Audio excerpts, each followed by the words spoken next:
तो कहानी के आगाज में हमें एक खुशगवार और हंसती खेलती फैमिली दिखाई जाती है जो अपनी छुट्टियां गुजारने के लिए एक पुरस्कून और खूबसूरत झील के किनारे आई हुई थी। वहां का माहौल बहुत पुरस्कून खुशगवार था। ये सबके लिए एक खास दिन था क्योंकि बहुत टाइम बाद उन्हें मिलकर वक्त गुजारने का मौका मिला था। मगर उन्हें क्या मालूम था कि ये खुशियों वाला लम्हा ज्यादा देर तक कायम नहीं रहने वाला। उस लेक में कुछ ऐसा था जो उनकी खुशियों को एक भयानक ख्वाब में बदलने वाला था। खैर, उस फैमिली में टोटल 4 लोग थे। 2 हस्बैंड वाइफ, एक उनकी बेटी जिसका नाम जूली था और एक उनका छोटा बच्चा जिसका नाम ओली था। रात को ये लोग मिलकर खाना बनाते हैं और फिर खाना खाते हुए बहुत सी बातें करते हैं। अब ये लोग काफी सफर तय करके यहाँ पर आए थे, इसलिए बहुत ज्यादा थके हुए थे, तो ये लोग जल्द ही सो जाते हैं। जब सुबह होती है तो ये लोग वहां घूमने के लिए तैयार होने लगते हैं, लेकिन जूली उनके साथ नहीं जाने वाली थी, तो वो लोग जूली को भी साथ चलने को कहते हैं। लेकिन जूली कहती है कि आप लोग जाओ, मैं यहीं रुकूंगी। उसके बाद जैसे ही ये तीनों वहां से जाने लगते हैं तो जूली उनको रोक लेती है और इन तीनों की एक पिक्चर बनाती है। उसके बाद वो हस्बैंड वाइफ अपने बच्चे ओली को लेकर वहां से चले जाते हैं। अब उनके जाते ही जूली को वहां पर एकदम से बिल्कुल सन्नाटा सा फील होता है और उसे लगता है कि वहां पर कोई है जो उसे देख रहा है। जूली अपने आसपास देखती है, लेकिन उसे कोई भी नजर नहीं आता, तो वो थोड़ा सा डर जाती है। इसलिए वो जाकर अपनी गाड़ी में बैठ जाती है, तो उसे नींद आ जाती है और वो सो जाती है। अब थोड़ी देर गुजर जाने के बाद यहाँ पर एक गाड़ी आती है। इस गाड़ी में से एक आदमी निकलता है जिसका नाम जर्मन था। जर्मन के साथ एक और भी आदमी था जिसका नाम छोक होता है। जूली अपने गाड़ी में सो रही थी, तो ये दोनों जूली को देख लेते हैं। जर्मन छोक को कहता है कि चलो इस लड़की को उठाकर अपने साथ ले जाते हैं। जो सुनकर छोक कहता है कि तुमने पहले भी ऐसा ही किया था और तुम्हारी इसी गलती की वजह से पुलिस तुम्हारे साथ साथ मुझे भी पकड़ कर ले गई थी। मैं तो कहता हूं कि हम उनका सामान उठाकर ले जाते हैं, ना तो किसी को पता चलेगा और हम दोनों भागने में भी कामयाब हो जाएंगे। लेकिन जर्मन कहता है कि कुछ भी नहीं होगा, तुम मेरा साथ दो और हम दोनों उसको उठाकर ले जाते हैं। तो अब छोक जर्मन की बात मान जाता है और अब ये लोग जूली को अपने साथ ले जाने वाले थे। लेकिन उससे पहले कि ये दोनों जूली को उठाकर अपने साथ ले जाते, जर्मन उनके टेंट की तरफ जाता है, ये देखने के लिए कि इस लड़की के साथ और कौन कौन है। और इतने में जूली की आंख खुलती है तो वो देखती है कि छोक उनके गाड़ी के बाहर खड़ा था। जैसे देखकर जूली गुस्से में छोक से कहती है कि मेरी गाड़ी से दूर हटो। ये सुनकर छोक गाड़ी से थोड़ा सा पीछे हट जाता है, लेकिन एक बार फिर से वो जूली की तरफ बढ़ता है, जो देखकर जूली गाड़ी का हॉर्न बजा देती है। अब उस हॉर्न की आवाज जर्मन भी सुन लेता है और जूली के मॉम डैड भी। जर्मन को पता चल जाता है कि वो लड़की जाग चुकी है, तो इसीलिए वो गाड़ी की तरफ बढ़ता है। इधर जूली के डैड भी जूली को चेक करने के लिए उसकी तरफ जाते हैं। जर्मन जूली को गन पॉइंट करके जूली को गाड़ी से बाहर आने को कहता है, जो देखकर जूली बहुत ज्यादा डर जाती है। तो जूली डरते डरते गाड़ी से बाहर आ जाती है।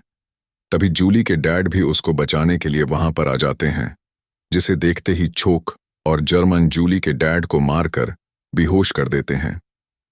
इधर जूली की मॉम अपने छोटे बेटे ओली को टेंट में छोड़कर उनको बचाने के लिए उनकी तरफ दौड़ती है और आते ही छोक पर हमला कर देती हैं, जो देखकर जूली मौके का फायदा उठाकर वहां से भाग जाती है। लेकिन जर्मन गन की गोली चलाता है और जूली को रखने का कहता है, तो जूली डर कर रुक जाती है। फिर जर्मन जूली की मॉम पर गन रखकर कहता है कि अगर तुम भागी तो तुम्हारी मां मर जाएगी। जो सुनकर जूली वापस आ जाती है। फिर वो दोनों इन तीनों के हाथ बांध देते हैं और अपने साथ कहीं ले जा रहे थे।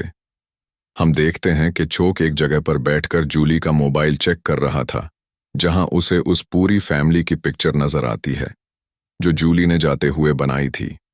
चौक पिक्चर में ओली को भी देख लेता है, जिससे उसे पता चल जाता है कि इस फैमिली के साथ एक छोटा बच्चा भी है, लेकिन वो हमें कहीं भी नजर नहीं आया।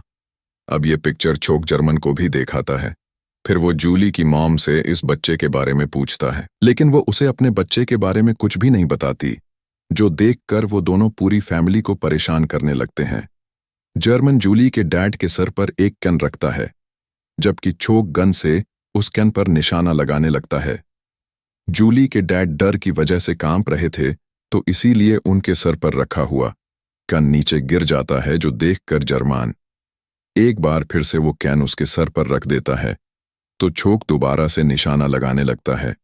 जूली के डैड एक बार फिर से डर की वजह से कांप रहे थे तो वो कैन दोबारा से नीचे गिर जाता है, लेकिन इस दफा गुस्से में आकर चोक जूली के डैड को ही शूट कर देता है, जो देखकर पूरी फैमिली डर जाती है। और फिर ये दोनों सेम ऐसा ही जूली की मॉम के साथ भी करते हैं।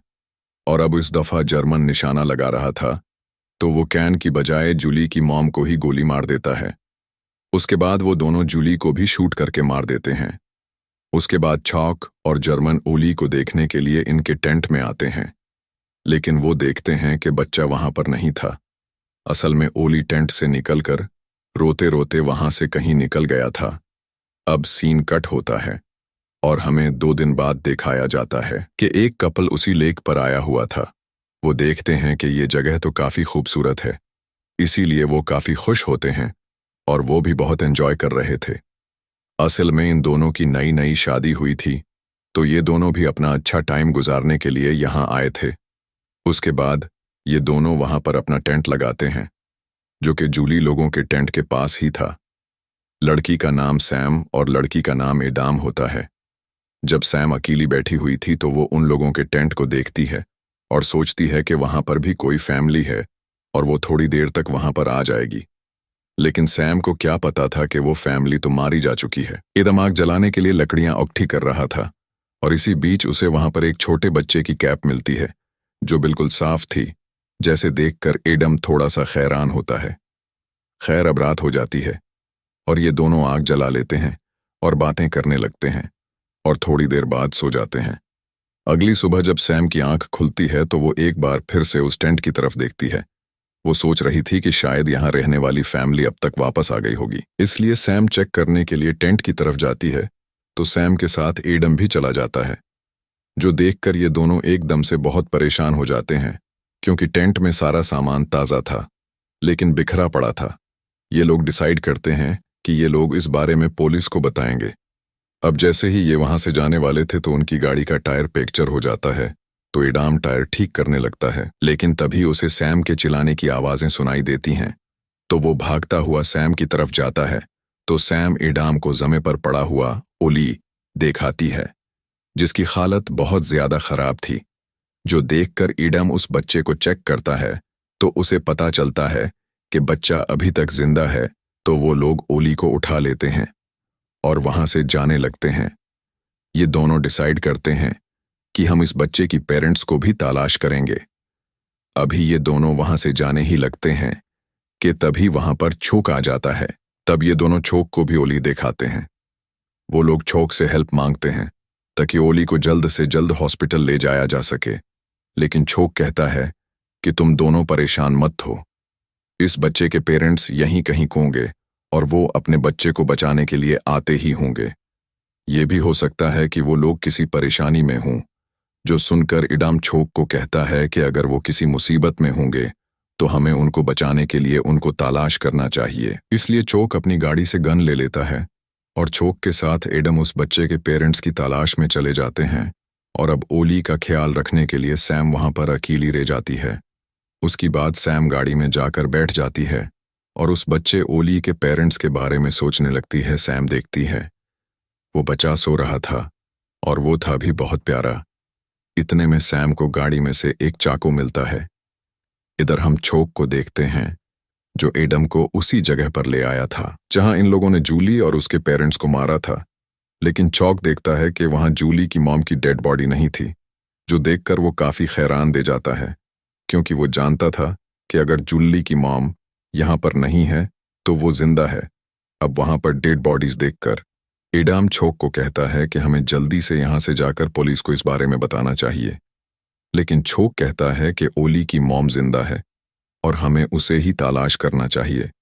उसके बाद वो दोनों ओली की मॉम को तलाश करने लगते हैं और जल्द ही उन्हें वो मिल भी जाती हैं। एडाम ओली की मॉम को देखकर जल्दी उसके पास जाता है और देखता है कि वो अभी भी जिंदा थी।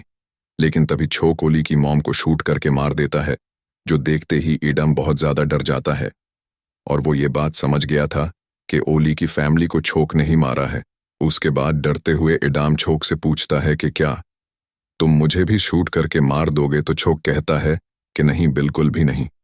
मैं तुम्हें इतनी आसान मौत तो नहीं दूंगा। तुम्हें तो मैं तड़पा तड़पा के मारूंगा। जो सुनकर ईडाम और भी ज्यादा डर जाता है। जब चौक ईडम के पास आता है तो ईडम डरता नहीं, बल्कि छोक को धक्का देकर वहां से भाग जाता है। तब छौक भी उसके पीछे भागता है। इधर जर्मान भी अब सैम के पास आ जाता है, जहां लर सैम जर्मान को सारी बात बता देती है, जो सुनकर जर्मान अपनी गाड़ी से गन निकाल लाता है। अब जर्मन के हाथ में गन देखकर सैम डर जाती है और भागकर अपनी गाड़ी में बैठकर वहां से जाने लगती है। जो जर्मन सैम की गाड़ी के पास आकर उसे गाड़ी से बाहर आने का कहता है, लेकिन सैम गाड़ी से बाहर नहीं आती तो जर्मन गाड़ी का शीशा तोड़ देता है और खुद ही दरवाजा खोलने की कोशिश करता है। लेकिन तभी सैम चाकू से जर्मन का हाथ काट देती है और चाकू लगने की वजह से जर्मन को काफी गहरी चोट आ जाती है और बहुत खून बहने लगता है। तो वो अपने शर्ट उतार कर अपना खून रोकने की कोशिश करता है, तो सैम मौका देखकर ओली को लेकर यहां से भाग जाती है। जर्मन जब सैम को भागता हुआ देखता है तो वो अपने डॉग को सैम के पीछे लगा देता है।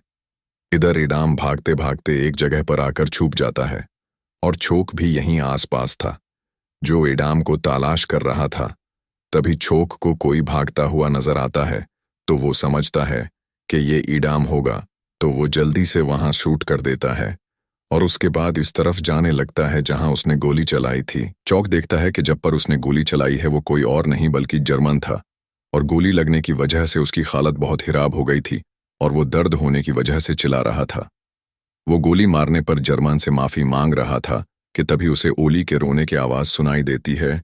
तो चोरी चोरी छोक सैम को देख लेता है और आहिस्ता आहिस्ता उसकी तरफ जाने लगता है और पास जाकर उसे गन पॉइंट कर लेता है। गन पॉइंट पर लेने के बाद छोक सैम को जर्मन के पास लेकर आता है। वो सैम से ओली को ले लेता है और जमे पर रख देता है।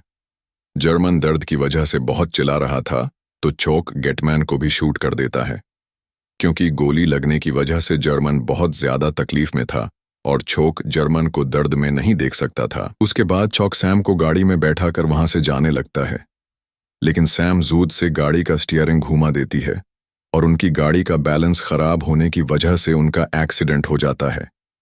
इधर इतने में ईडाम पुलिस लेकर आ गया था और ये लोग छोक की गाड़ी की तरफ ही बढ़ रहे थे, लेकिन छोक दूर से है उन पर गोलियां चलाने लगता है। तब आडम ये देखकर गाड़ी स्टार्ट करने लगता है, लेकिन छोक उसके बाजों पर गोली मार देता है। उसके बाद छोक उन दोनों को गन पॉइंट करके पुलिस की ही गाड़ी में बैठा लेता है और सैम से गाड़ी चलवाता है।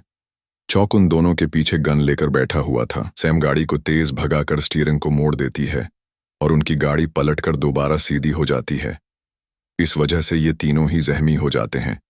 छोक जल्दी से गाड़ी में से बाहर आता है और साथ ही सैम भी बाहर आती है और मौका देखते हैं छोक के सर में एक पत्थर दे मारती है। अब यहां से सीन कट होता है और हमें सैम एक हॉस्पिटल में दिखाई जाती है। उसके बाद वो वहां से अपने हस्बैंड के पास जाती है। उसका हस्बैंड भी जिंदा था, लेकिन वो काफी जख्मी था। सैम ओली के बारे में सोचती है। ओली भी बच गया था और उसे जर्मन के डॉग ने बचाया था और अब ये दोनों ओली को अडॉप्ट करने वाले थे और इसी के साथ ही ये कहानी यहीं पर एंड हो जाती है।